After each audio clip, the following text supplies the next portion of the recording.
Quick.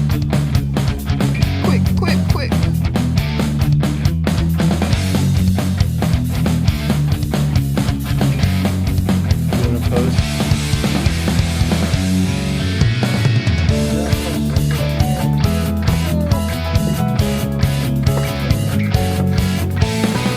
Okay, our time is Sapporo.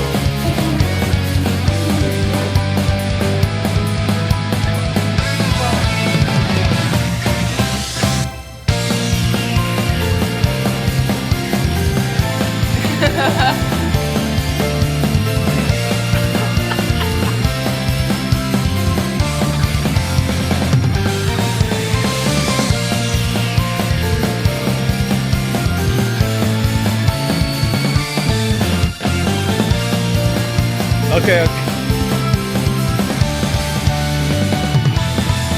Hey guys, everyone.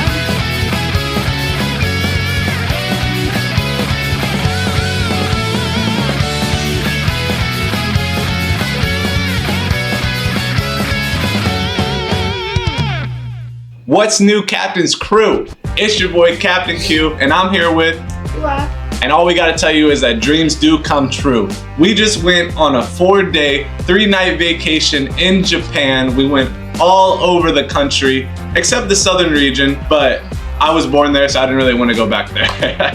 We went to Sapporo, we went to Kyoto, and then we went to Tokyo. We did so much in each city. We had a different vibe for each city. It all started with snowmobile riding in Sapporo, so let's go to that right now. So Wa said that this was one of her favorite activities we've ever done. But I have a big question for you. Okay.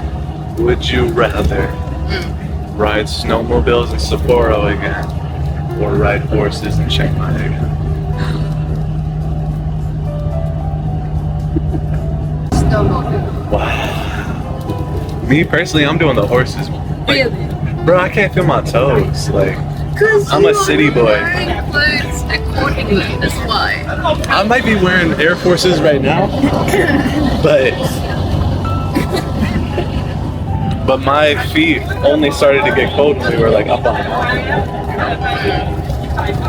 I don't know, dude. My fingers too, but my fingers are fine. I'm just a bitch, bro. Well, my socks are like So, fleece, lines. water like repellent or whatever. Yeah, there's fur inside of fur. I'm wearing Nike socks from the Weekend Market. The Weekend Market is a market in Thailand. I mean, there's a bunch of weekend markets. Maybe cost me $1. So the vacation started with landing at 10 a.m. in Sapporo on the first day. The problem was that we had to be at the hotel ready to be picked up by the shuttle bus at noon. We got there just in the nick of time. I would say we had 10 minutes to spare, if that. And it was the first time I learned about the Japanese language barrier. So I was calling the people saying like, is the shuttle bus gonna come get me, da-da-da-da-da. And they were like, shuttle bus? And then the lady was like, she was like, oh, yes, coming right now. so that was funny. So we learned that throughout the trip, you just have to add like da-da-da-da-da-da-da-da to the end of every word and they'll understand. I'll explain later for another moment that we had that was really funny. The shuttle bus came and got us and we went up to the mountains. It was great. It had snowed the day before, so it was very soft snow. Yeah, for me, like I love the experience, but I moved to Thailand to be in the cold, to be in the warm. So I haven't been in the cold in like, I want to say 2 years. So in that aspect, I was miserable. But wow, did you enjoy it? I loved it, bro. I loved it because it was really like hot in Thailand, right? So the second we got there, and like it was what, negative. It was negative always, but I think the weather said like feels like -8 when we got up to the mountain. 0, -1, -2, something like that. So yeah, for me it was like a heaven, you know. My fingers, after like an hour of riding, my fingers were so cold. But the tour guide we had, it was so funny and he was really kind. He did like, you're supposed to ride back to back to back. in a straight line. But he allowed us to have one part that you'll see right here where we got to ride side by side. But this is also Wa's first time ever seeing Snow? Yeah. Yes, yes. Yeah, and then like the next day as well, I actually got to see like, you know, snow falling out of yeah. the sky. Yeah. So we got really lucky, like just right before we left. Yeah. Sapporo. And it was really cool because they provided us with coats and jackets and gloves and boots and a helmet. Everything you need to be warm during the experience, we were provided. Yeah. And I even had like sweatpants and a hoodie on. I think I took the hoodie off, but I kept my sweatpants on. So these clothes they had multiple sizes, and I'm a big guy. I'm 188-ish. And a lot of things in Asia do not cater towards me, but this was something that they already had planned out, and it was really nice. They also offered us some photos. I didn't like the photos of myself. I didn't smile the right way, but you know Wa is super photogenic. We'll upload these photos later. After that, we headed back to the hotel, and we had an entire intro for this video, but I rushed. I noticed that I didn't have a lot of time on my SD card and not enough time to capture the entire snowmobile experience. So I was like, and I had like work on it Wednesday videos. If you know me, you know I used to do a series on Instagram called Work on It Wednesday, and I had a bunch of clips on there. So I went to go like delete them, and then I guess I clicked select all at the last second and click delete.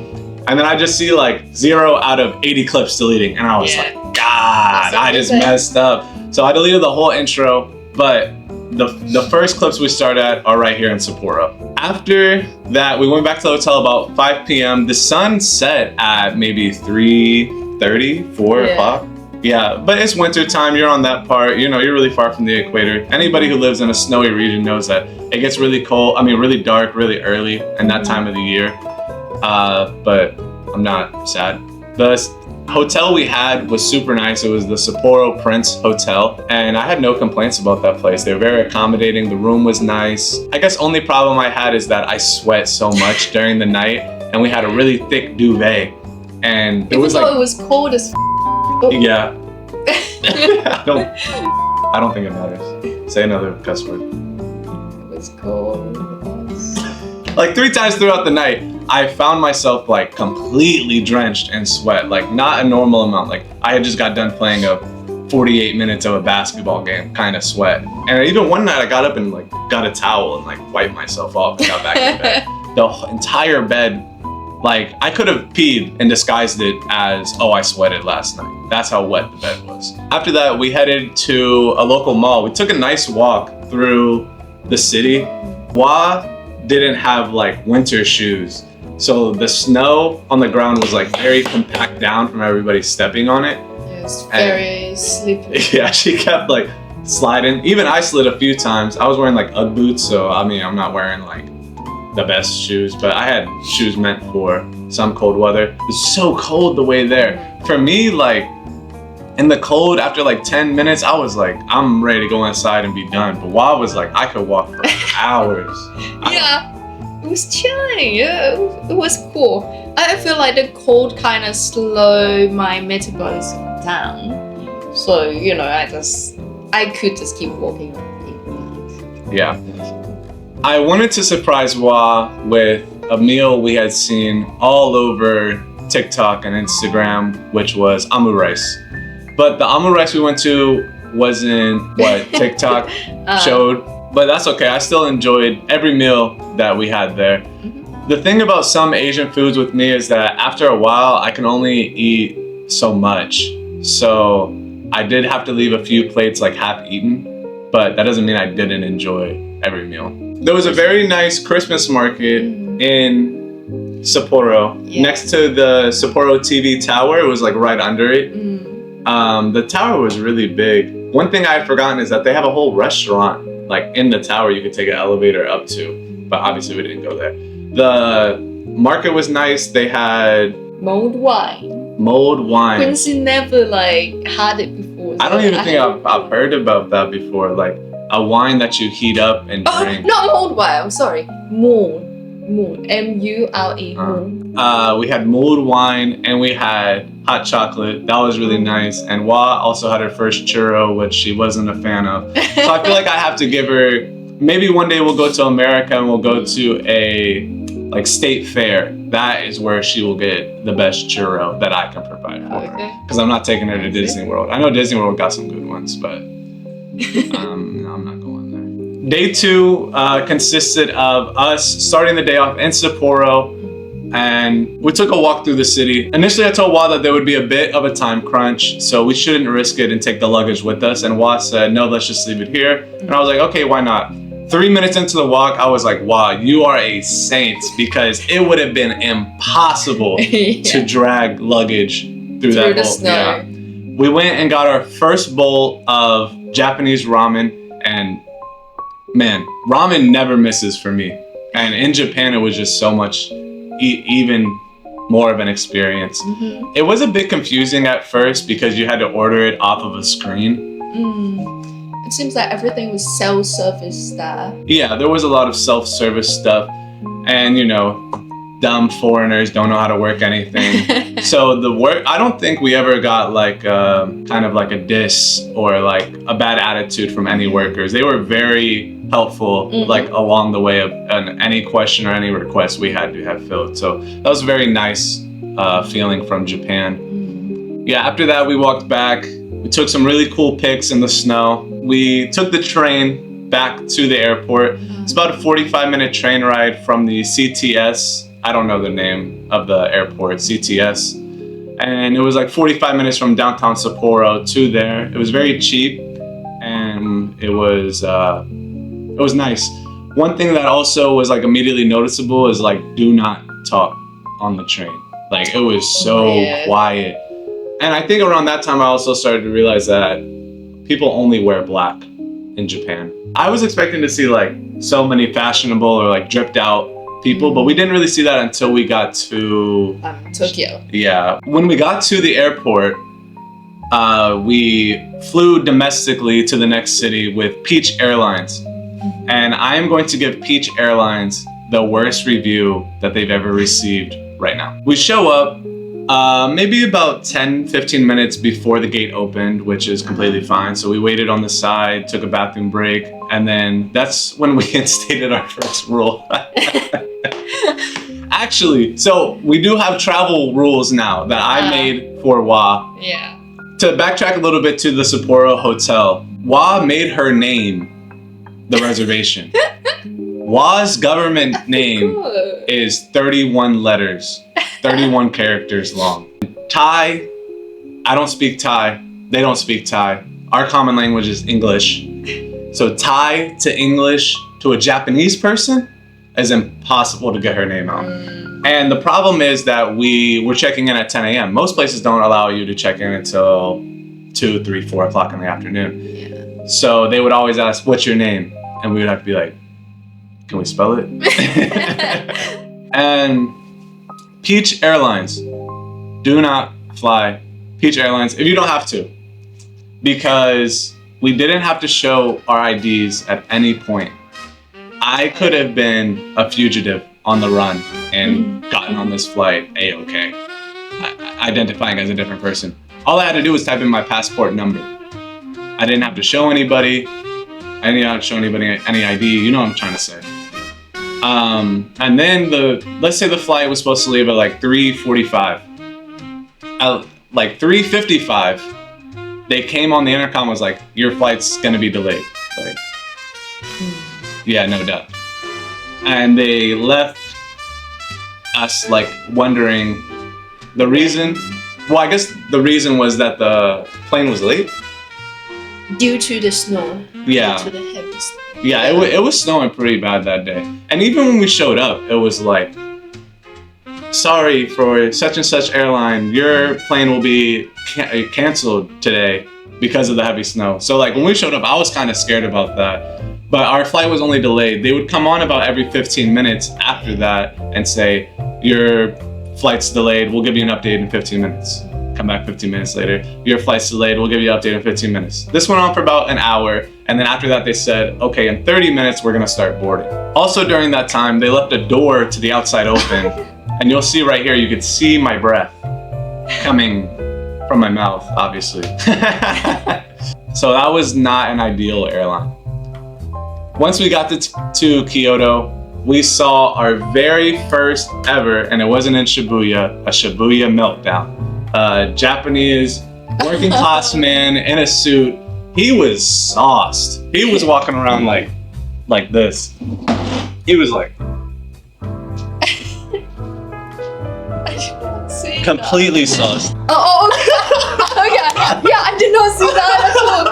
He's gassed, bro. He's sauced. But I didn't want to put him on blast too hard. It's part of the culture there. So I thought that was hilarious though, to see that we didn't even get out of the airport, you know? The taxi situation in Japan, I would say, is amazing. We did spend total for the entire trip about $500 US on taxis alone, because eventually we got tired of taking the train in Tokyo, so that really started to add on to it. But taxis there, although they're not cheap, I would say they're a bit cheaper than USA and about 3 times more expensive than in Thailand, yeah. But outside of that, they're wearing suits, they're completely professional, they show up really fast.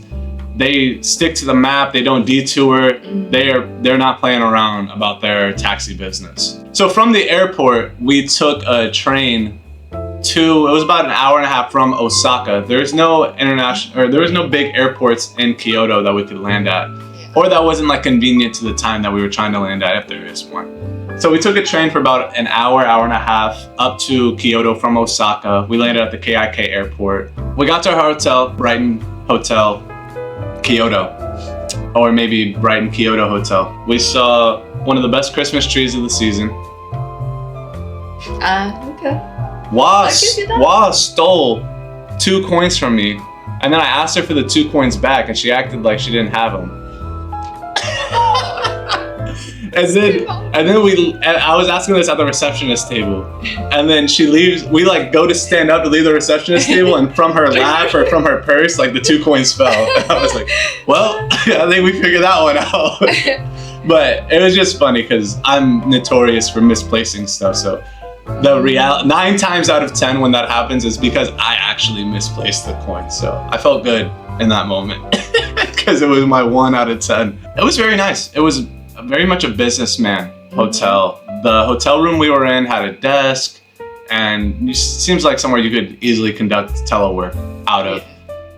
It was a bit more on the pricier side, but what do you expect for such a professional location? It's essentially I wouldn't say a Marriott, maybe a Marriott. Close to that. Yeah, definitely middle to higher class, upper middle class hotel. I enjoyed it. It was a very nice hotel. They had restaurants and stuff like that for people who wanted that. We attempted to get it, but it had closed right before we went. Yeah. So that's on us. By that time of the day, we were pretty tired, but we were hungry. So we had looked for, it was so late by the time we got there due to the delay. I mean, we had just left at 5 p.m. in the afternoon, and you're flying somewhere far away. So what do you expect, you know? Sapporo was very cold. Top 2 out of the 3. Kyoto was the warmest. Kind of like a Benihana's, they cooked the food right on the grill in front of you. They had a bunch of stuff, but the menu was entirely in Japanese. So it took 3 or 4 times for us to take pictures and upload it to ChatGPT to translate. One of the problems was that we're in a foreign country, so we're on a roaming data package, and that it's not good enough to upload 6 images to a website like that, you know? So the food was good. When we first walked in there, it was a very local restaurant. I was getting looked at wild, crazy, given what is this foreigner doing in here looks. Yeah. We sat down, a few people left out, and then it was just us, the workers, maybe 2 or 3, and a very drunk Japanese man at the end of the bar. And he started to talk to us. He was so cool. He was very friendly too. Yeah, he asked us why we were here, and I didn't really know what answer to give, but one of our goals was to buy Pokemon cards. So I told them we're here for Pokemon cards. And they were like, Pokemon? Pokemon? What's Pokemon? And I was like, there's zero chance a Japanese person does not know what Pokemon is. One girl, she was kind of knew English. And she was like, said to the rest of the restaurant, like, Pokemon Karedo. and the whole restaurant was like, oh, Pokemon Karedo. And then the drunk guy looked at me and was like, You do not look like a Pokemon fan. I was like, facts. And we'll insert the clip. It's an extra clip. The owner or head chef has the TCG trading card app, and you can open packs on there. And he packed a crazy Gyarados, and it was really cool. And he asked to be my friend on Pokemon trading card app, and I didn't even know you could add friends on there. So that was my very first friend on there, and he was a high ass level, like 52, and I was like 8, and I used to grind it a lot. Like every day I'm opening hella packs on there, or as many as you can max out. And I was only on like level 8, so I was like, for him to get to 52 is crazy. So on top of that, getting a Gyarados was like wild. You could tell by his reaction that like he was not expecting that card. Very fun, wholesome moment. Got to bond over Pokemon cards is like something I would never expect. So the start of day 3 was another early one. We woke up so early every single day and went to bed so late. So when we got back, we got a lot of sleep in. We started at about 9 a.m. and at 11 a.m. headed over to Kimonia rental. So we rented the traditional Japanese clothes to get a photo shoot in traditional Japanese clothes in one of the most beautiful places in Kyoto. One of the parts I think was really underrated that we haven't really talked about is like the trees in the season. Like I really enjoyed that. Yeah? Yeah, like the red, orange trees. Yeah, because the guy, I don't know, some guy told us that, the snowmobile guy, he said that in Kyoto there would probably be like, red leaves, like that, or something like that. Yeah, and it was true. Really cool. It wasn't the Japanese cherry blossoms you might be thinking of, but it was still beautiful fall leaves. For the time that we were in Japan, it was literally like the days between fall and winter. Like, I think if we went a week earlier, it would have been fall, and a week later, it would have been winter, no debate. The pictures were really nice. One thing that was like really hard for me is that she would be like, chest up, shoulders out, arm this way, do all this position, and then she'd be like, relax. So I'd just be like, very stiff. holding like this umbrella. I'd be like, yeah. but we still got amazing pictures. That is one reason that we came to Japan is, one of the activities we really wanted to do in Kyoto was to do this photo shoot. Initially, I was like, I don't really want to do it. I'm gonna look, I don't look Asian. So like, why am I gonna go in traditional Asian clothes? But I have this tattoo of a pagoda. The exact pagoda was the one we shot outside of. So it was really cool to get those pictures. You can see it on my Instagram at @CaptainQ_. That's not my Instagram, @CaptainQ_. Photos were nice. It was about $200 or 7K baht. I can't do the Japanese yen. Actually you can, 7K. 7K. Probably times 5. So it was 35,000 yen. I think it's a fair price because we got to rent the kimonos. If we were to stick around for the whole day, we could wear it the entire day. I think even return it the next day. Yeah, the next day return, yes. They had probably 100 options for the girls and about 30 to 40 options for the men.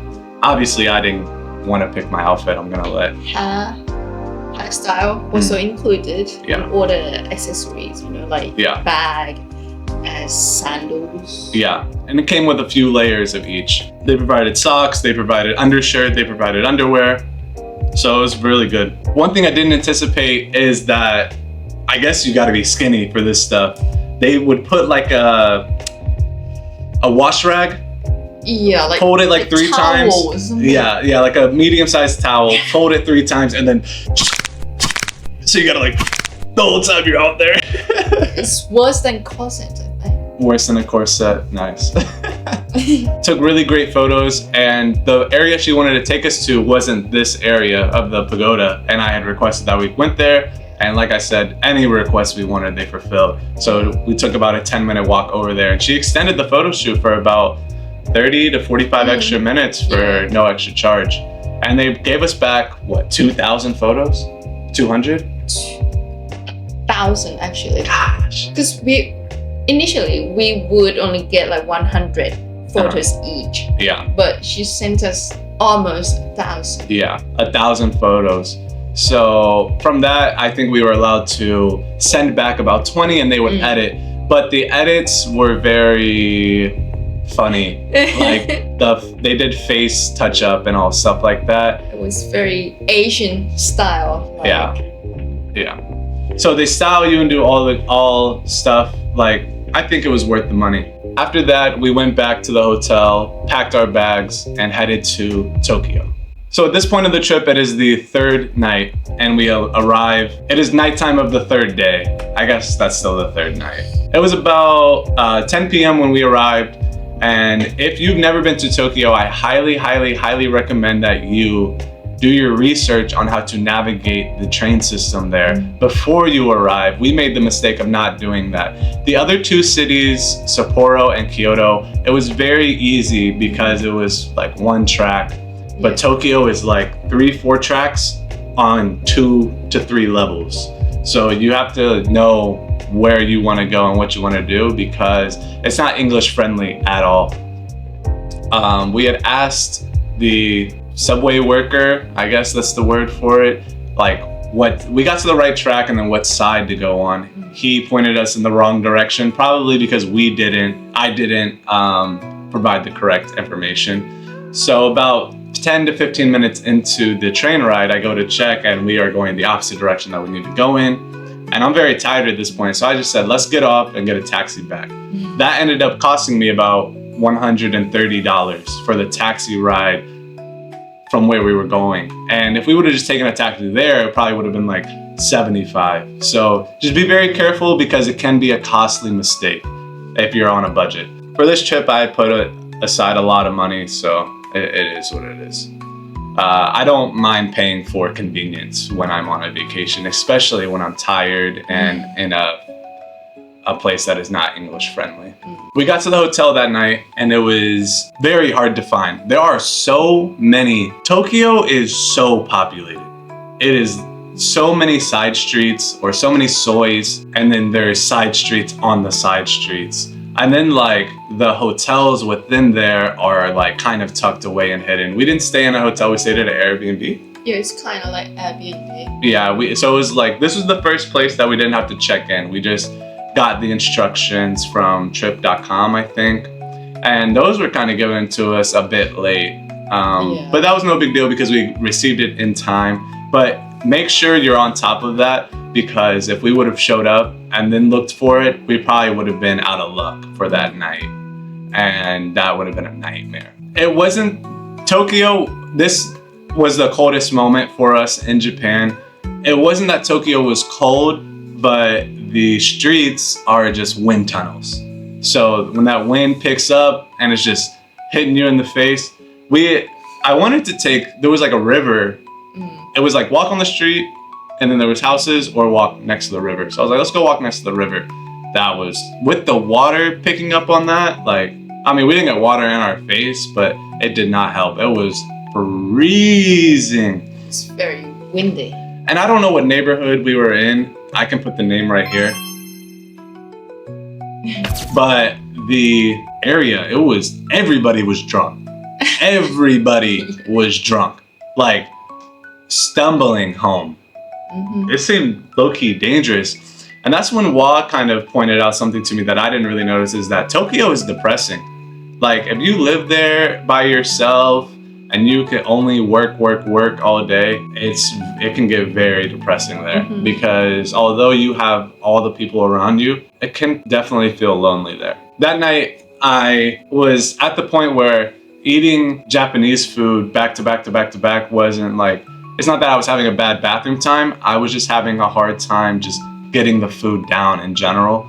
So we went with Western food. We went to go get a pizza from Domino's because we looked for a bunch of places like burgers or like anything Western. At that time, it was getting close to midnight, so everything was shut down. Domino's Pizza was like the only thing open. It was Domino's Pizza. The next day, somehow when we put it in the microwave, it was better A than lot better. than when we somehow. initially ate it. The room, so Tokyo is like so packed that the rooms, unless you want to stay in a very expensive hotel, I was talking about I have a budget. I don't got that type of budget. A very expensive hotel, Yeah. then you are gonna stay in a very small room. I don't know where I was going with that. You know, like with the same price Yeah. of the room that we got in Sapporo and Kyoto, that's the room that we could get, Nice. you know, within Yeah. the budget, because you have the budget. He set the budget for like, you know, accommodation, food and stuff like that. So I needed to find the rooms that, you know, matches with, Yeah. you know, your budget. And So that goes to show like what a upper middle class room will get you in Kyoto, and one of the best hotels in Sapporo will only get you a very bottom tier hotel in Tokyo. yeah. Tokyo is much more expensive in that sense than any other city. At the beginning of day 4, we had a few goals. We had plans to go see Team Lab Studios, one of the most immersive and like, I don't know, for me, like beautiful interactive museums that I've seen. We also had a goal of getting Pokemon cards. So we started the day off by going to Shibuya. Where else would a tourist go? And we went to the most, busiest intersection in the world, Shibuya Crossing. And yeah, it was busy to say the least. There was a lot of foreigners there too, so that was pretty funny to see. Me, I don't know why, I love hating on foreigners. Like, that's my favorite thing to do in Thailand. I see a foreigner here and I'm like, get out of my country. We went to Shibuya Crossing, and then we went to a conveyor belt sushi place where they brought out the conveyor belt and you could pick from a menu. They had probably about 75 different options of sushi. I got, just as a joke, I got cheeseburger sushi. It was like Yeah, bro. I saw it. I was like, very American. it was like a patty of meat on like a slab of rice. It was not sushi at all. I don't know why they served that, but it was like you pay one price. That's not true. It was I didn't view it as that expensive, so I just got it for the fuck of it. How would you rate the sushi there? I would say 9. The reason why it's not 10, because I feel like Japanese food, they are like very heavy towards salty, you know, side of taste, and Yeah. kind of like nothing else. That is a bit salty for me. After that, we went to go buy Pokemon cards. Our first attempt was bad, but if you want to see the entire Pokemon card video, it's going to be a separate video from this one. You can go watch it right here. Actually, you can go watch it right here. You can go watch it right here. And we opened 3 booster boxes that we found. We searched the city. We went to a few different neighborhoods, and we didn't really care about price. I think I overpaid for the boxes, honestly. The full review video hasn't been done yet, so go watch it right here. If you're into that. We unpacked a lot and we pulled some heat already, so I kind of want to show. But you have to go watch the video. Sorry, guys. Our first attempt, we were supposed to go to Team Lab Studios, but with all the days going back to back to back, I made a huge mistake. And I'm glad that when it comes to, we had so many like places to be, so many hotels to be at, plane tickets, and just other events in general, I only messed up once. I bought it for the day before we got to Tokyo. So I did mess up there and we didn't get to go. After that, we went to the largest Christmas market in all of Tokyo, the Tokyo Christmas Market. It was about 60 stalls. They had so much winter food or like Christmas themed food. It was very good. And they had so that was about, I would say it's half and half. So out of 60, like 30 were for food and 30 were for like knickknacks and novelties. There, you'll see in the video, we found some Christmas gifts for my parents, but it's in the video, so you don't need to add this part. From there, we went to the most popular area for Pokemon cards. I cannot pronounce the neighborhood. Abracadabra is what I'll call it because it's like Ah. We found our boxes. We wanted to check out a Pokemon Center, so we went to the Pokemon Center in Shibuya. So we went back to Shibuya. Impossible. Yeah, the queue was like this. And then there was like a separate hallway outside of that To that queue. went on to Oh, queue. yeah. So I would say it was about like 100 people deep. So we just enjoyed the mall a little bit more. Went and got ramen one last time, and then we went back to the hotel to pack up, and we took a taxi to Hadina International Airport, and we flew back to Thailand. So that was our Japanese trip. 3 days, 4 nights. Amazing. 4 days, 3 nights. I can never get that right. Okay, so that was our Japan trip, 4 days, 3 nights in Sapporo, in Kyoto and Tokyo. We really hope you enjoyed this video. If you did, go ahead and drop some comments about, your favorite parts along the trip, some things you would do, some things you would do differently, because we are going to go back there. That's somewhere I really want to go back to, at least Kyoto and Tokyo. Maybe it depends on the time of year if I'll go to Sapporo. If we'll go to Sapporo. Something we should do or somewhere we should go. Oh yeah, suggest that. Maybe if there's some cities in the south like Okinawa or somewhere else that you think we would enjoy more, go ahead and suggest that for us. But yeah, Captain's Crew. This is Captain Q. Pure. And all we have to tell you is that dreams do come true.